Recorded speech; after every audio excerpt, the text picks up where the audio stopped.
बिस्मिल्लाहिर्रहमानिर्रहीम रब्बि इश्रह ली सदरी वयस्सिर ली अमरी वहलुल उक़दतम मिन लिसानी यफ़क़हू क़ौली रब्बि ज़िदनी इल्मा। अस्सलामु अलैकुम। Medical billing with Syed YouTube channel में आप सबको खुशामदीद।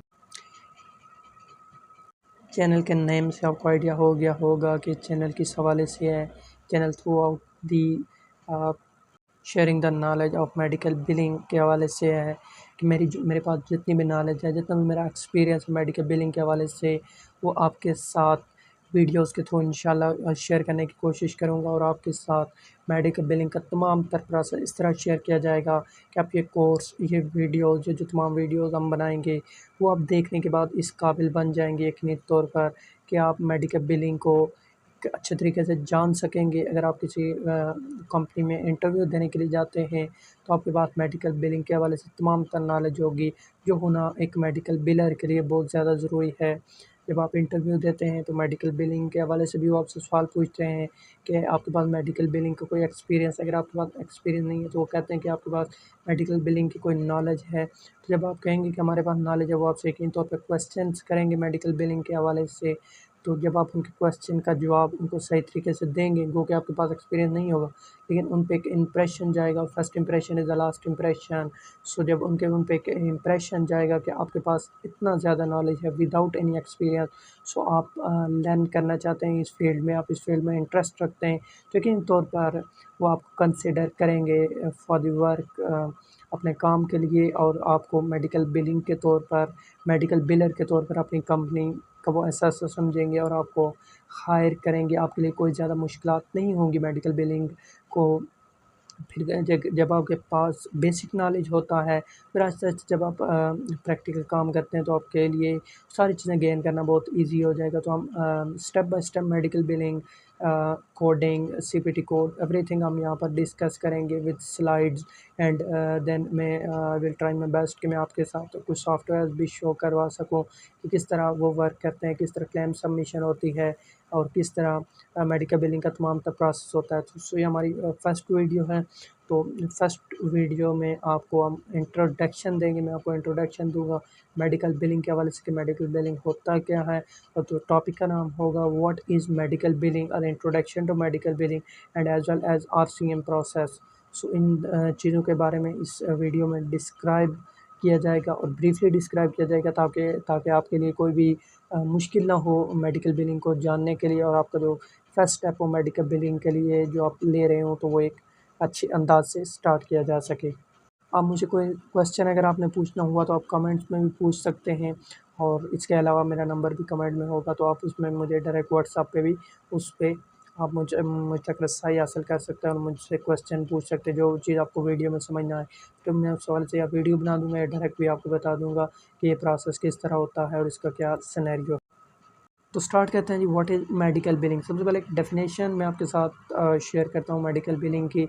इन तो सब लोग डेफिनेशन इंग्लिश में आपके साथ बयान कर देते हैं, उसके बाद उसको डिस्क्राइब बस सिर्फ लेफ्ट बाय लेफ्ट तर्जुमा करके आपके साथ ट्रांसलेट करके आपको बता देते हैं।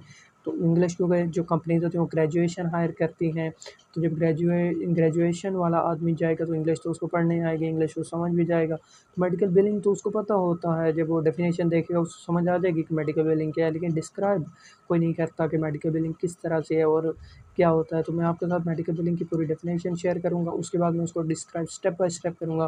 फिर आरसीएम प्रोसेस जब आप सुनेंगे तो फिर आपके पास कोई ख़ास क्वेश्चन बाकी नहीं रहेगा कि व्हाट इज़ मेडिकल बिलिंग और इंट्रोडक्शन टू मेडिकल बिलिंग। सबसे पहले जो मेडिकल बिलिंग की डेफिनेशन है जो इंग्लिश में है वो मैं आपके साथ शेयर करता हूँ जी। Medical billing is the process of generating health care claim to submit to insurance companies for the purpose of obtaining payment for medical service rendered by provider and provider organization. After translating a healthcare services into a billing claim, the medical biller follows the claim ensure the organization receive a reimbursement for the work the provider performed. Analyzed medical biller can optimize revenue performance for the physician practice और health care organisation. यहाँ पर ये medical billing की definition आपके साथ share की गई है। यहाँ पर जो कीज़ पॉइंट शेयर किए गए कि मेडिकल बिलिंग का प्रोसेस है क्या। Medical billing is genetic health care. जब आप मेडिकल आप सुनेंगे तो यकीन तौर पर ये हेल्थ केयर के हवाले से होगा। और बिलिंग बिलिंग यानी बिल बना के भेजना, इस तरह की चीज़ें आपके साथ होंगी। तो जब मेडिकल आपके ज़हन में आ गया कि हेल्थ केयर होगा, तो फिर यकीन तौर पर वो हेल्थ की सर्विसेज कौन देता है? वो प्रोवाइडर देता है। Provider mean doctor. Doctor America में या यूएस में जहाँ पर मेडिकल बिलिंग सबसे ज़्यादा आम है, तो वहाँ पर जो डॉक्टर होता है उसको प्रोवाइडर के नाम से जाना जाता है। जो फर्स्ट पॉइंट आपके लिए कि जो डॉक्टर यूएस में होता है उसको एज अ प्रोवाइडर जाना जाता है। तो उसके बाद जी जब मैं आपको डिस्क्राइब करता हूँ जी मेडिकल बिलिंग, तो वो इस तरह है कि जब एक पेशेंट जो एक मरीज़ होता है वो जब प्रोवाइडर या डॉक्टर के पास जाता है, तो उससे पहले वो उससे कॉन्टैक्ट करता है, ऑनलाइन कॉन्टैक्ट करता है प्रोवाइडर से कि उसकी सर्विसेज के बारे में जानता है, उसके बारे में जानता है, लोकेशन एवरीथिंग।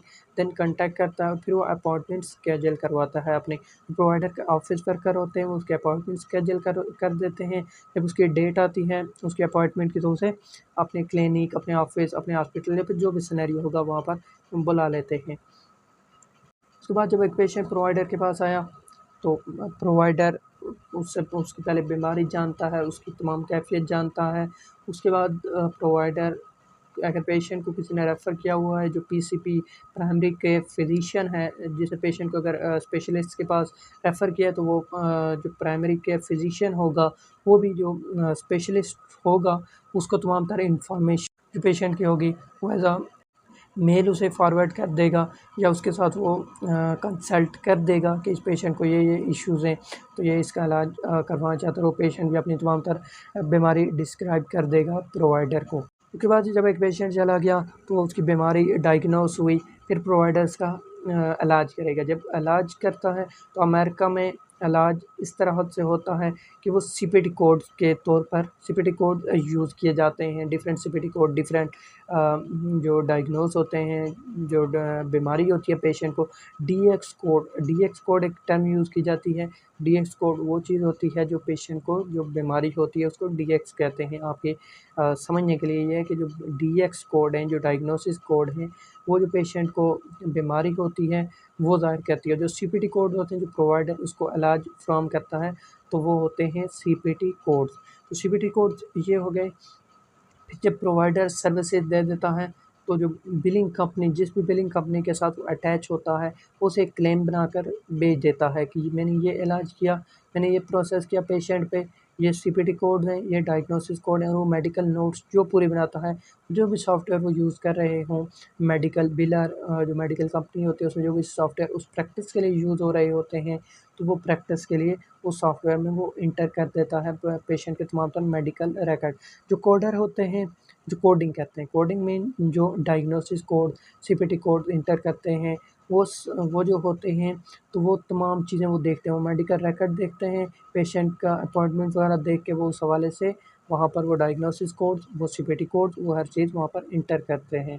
ठीक हो गया ये बात? तो जब ये सारा प्रोसेस हो गया, तो मेडिकल बिलर के पास सारी चीज़ें आएँगी। मेडिकल बिलर एक क्लेम जनरेट करेगा उस सॉफ्टवेयर में, और सॉफ्टवेयर में ऑप्शन होता है क्लेम जनरेट करने का। इनकाउंटर जब प्रोवाइडर बनाता है, इनकाउंटर मीन जो डेट ऑफ सर्विस होती है, जिस दिन सर्विस लेता है पेशेंट, तो उसका एक इनकाउंटर वहाँ पर सॉफ्टवेयर में प्रोवाइडर क्रिएट करता है।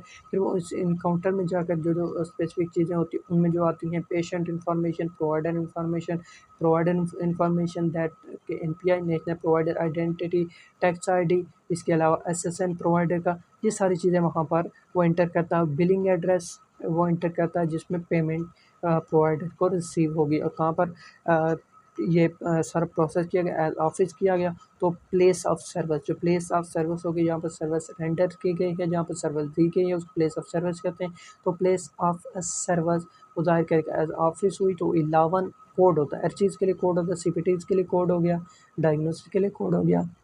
तो जो प्लेस ऑफ सर्विस होगी डेफिनेटली तौर पर उसके लिए भी एक कोड के तौर पे वो ज़ाहिर की जाएगी। अगर तो वो पेशेंट को ऑफिस में सर्विस दी गई तो उसके लिए 11 यूज़ होगी, अगर वो पेशेंट के होम में दी गई तो उसके लिए 12 यूज़ होगी। इसी तरह डिफरेंट तौर पे डिफरेंट जो होती हैं, वो होती हैं प्लेस ऑफ सर्विस के हवाले से, साहब के हवाले से, कि जहाँ पर पेशेंट को सर्विस दी गई, तो वहाँ पर उसके लिए डेफिनेटली तौर पर प्लेस ऑफ सर्विस यूज़ की जाएगी।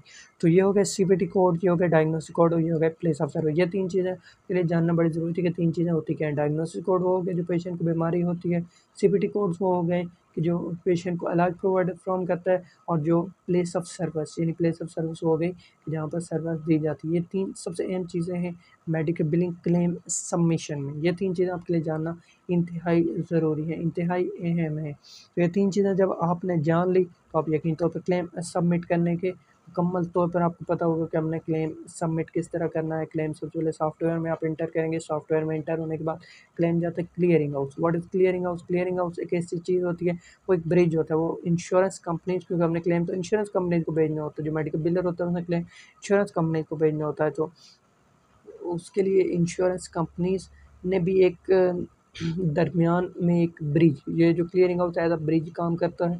तो एक ब्रिज होता है क्लियरिंग हाउस, तो इंश्योरेंस कंपनीज़ की तरफ से वो ब्रिज का काम करता है, और जो मेडिकल बिलर है उसकी तरफ से भी वो जो काम करता है वो ब्रिज का करता है। मेडिकल बिलर जब क्लेम सबमिट करता है तो सबसे पहले वो क्लियरिंग हाउस में जाता है, अगर एवरीथिंग इज़ फाइन, कोई चीज़ मिसिंग नहीं है, कोई चीज़ उसमें मसला नहीं है, कोई चीज़ उसमें एरर इंटर नहीं की गई है, तो वो क्लेम तो इंश्योरेंस कंपनी के पास चला गया। लेकिन अगर वो क्लेम में अगर कुछ एरर है तो वहाँ पर वो आपको जो क्लियरिंग हाउस होगा वो रिजेक्शन वगैरह शो कर देगा। ये चीज़ें मेरे ख्याल में बाद में डिस्क्राइब आपसे की जाए तो ज़्यादा आपके लिए बेटर रहेगा। ये सारी चीज़ें आरसीएम प्रोसेस, मेरी कोशिश थी कि आज की वीडियो में ही आपके साथ शेयर की जाए, लेकिन मेरे ख्याल में ये काफ़ी लंबी वीडियो हो जाएगी। आरसीएम का मैं एक डेमो आपके लिए दे देता हूँ कि सबसे पहले क्लेम जाता है, क्लेम क्लियरिंग हाउस गया, क्लियरिंग हाउस से अगर सब कुछ करेक्ट है, ठीक हो गया, फिर वो चला जाएगा। यानी आरसीएम आपने शुरू से ये समझना है कि पेशेंट गया डॉक्टर के पास, उसको अपनी बीमारी बताई, डॉक्टर ने इलाज किया, क्लेम मेडिकल बिलर को सबमिट किया, मेडिकल बिलर ने उसमें जो चीज़ें थी, जो चीज़ें यूज़ करनी थी वो सारी की, और उसके बाद क्लेम क्लियरिंग हाउस को भेज दिया, क्लियरिंग हाउस ने वर्क किया, क्लियरिंग हाउस ने क्लेम इंश्योरेंस कंपनी को भेज दिया। इंश्योरेंस कंपनी देखेगी, अगर वो तमाम चीज़ें जो मेडिकल रिकॉर्ड पेशेंट के वो भी चेक करेगी, अगर तमाम चीज़ अप टू डेट है, तमाम चीज़ें करेक्ट है, प्रोवाइड की सारी इन्फॉर्मेशन जो इंश्योरेंस कंपनी के साथ है वही क्लेम में मैच कर रही है, तो वो उस क्लेम को प्रोसेस करके पेमेंट जो होगी वो ईएफटी या चेक के थ्रू प्रोवाइड कर दे देंगे। ये भी एक लंबा प्रोसेस है, मैं सिर्फ अभी आपके साथ आरसीएम पॉइंट्स शेयर कर रहा हूँ। तो ये सारी चीज़ें आरसीएम में आ जाती हैं कि वो क्लेम सबमिशन पेशेंट के स्केड्यूल से लेकर पेमेंट प्रोवाइडर तक जाने तक, ये जो चीज़ें होती हैं आरसीएम रेवेन्यू साइकिल मैनेजमेंट में आ जाती हैं।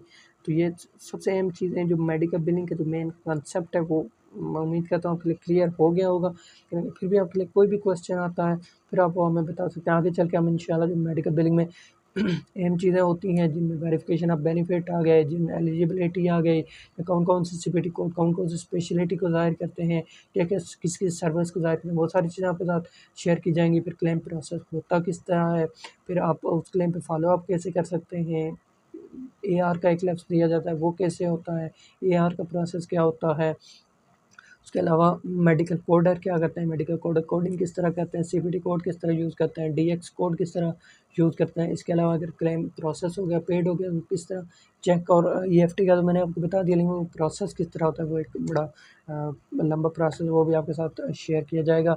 इसके अलावा आपके साथ ये चीज़ भी शेयर की जाएगी कि पेमेंट जब चली गई तो ठीक है, अगर नहीं गई तो फिर अगर डिनाइड आता है या कोई भी चीज़ उसमें आती है, एरर आता है, तो वो आप किस तरह उसको हल कर सकते हैं। तो ये सारी चीज़ें आहिस्ता-आहिस्ता आपके साथ शेयर की जाएँगी। ये तो पहले एक इंट्रोडक्शन था बेसिकली मेडिकल बिलिंग के हवाले से। मैं कहता हूँ इंट्रोडक्शन आपको समझ में आ गया होगा मेडिकल बिलिंग होती क्या है और किस तरह ये वर्क करता है। डेफ़िनेशन में शुरू में आप उसके साथ बयान कर चुका हूँ। तो अगर आप कोई भी क्वेश्चन हो तो आप नीचे कमेंट करके मुझसे पूछ सकते हैं। तो थैंक यू वेरी मच। ये पहली वीडियो थी जी, इंशाल्लाह हम रोज़ाना की बुनियाद पे आपके साथ वीडियो शेयर करेंगे। जो भी आपका क्वेश्चन होगा उसके हवाले से भी वीडियो में आपके साथ मुकम्मल तौर पर डिस्क्राइब कर दिया जाएगा, और आई विल ट्राई माय बेस्ट कि मैं आपको अपने सॉफ्टवेयर शो करवा सकूं कि मेडिकल बिलर किस तरह से क्लेम सबमिट करता है, फिर वो सारा प्रोसेस किस तरह होता है। तो फ़िलहाल के लिए आपके लिए ये मेडिकल बिलिंग इंट्रोडक्शन मेरे ख्याल में काफ़ी है। तो इंशाल्लाह फिर मिलेंगे अगली वीडियो में। अगर आप क्वेश्चन हुआ तो उसके साथ मिलेंगे, नहीं तो मैं आप आगे प्रोसेस कंटिन्यू रखूँगा। तो यकीनी तौर पर अगर आपको वीडियो पसंद है तो आप लाइक करेंगे, जब लाइक करेंगे तो मुझे पता चलेगा कि आप लोग इस वीडियो में इंटरेस्ट ले रहे हैं। तो अपना बहुत सारा ख़्याल रखिएगा। इंशाल्लाह मेडिकल बिलिंग में आपको कोई भी किसी भी किस्म की परेशानी नहीं होगी। एक बहुत बड़ी फ़ील्ड है, रोज़ एक नई सीखने वाली चीज़ इसमें आपको मिलेगी। तो इसमें आप कभी भी बोर नहीं होंगे। That's very interesting field. So इंशाल्लाह I will try my best that I can share my knowledge with you, और जितना हो सका मुझसे मैं आपकी हेल्प करूँगा। तो बहुत सारा ख़्याल रखिएगा। फ़िलहाल के लिए इतना ही। अल्लाह हाफ़िज़।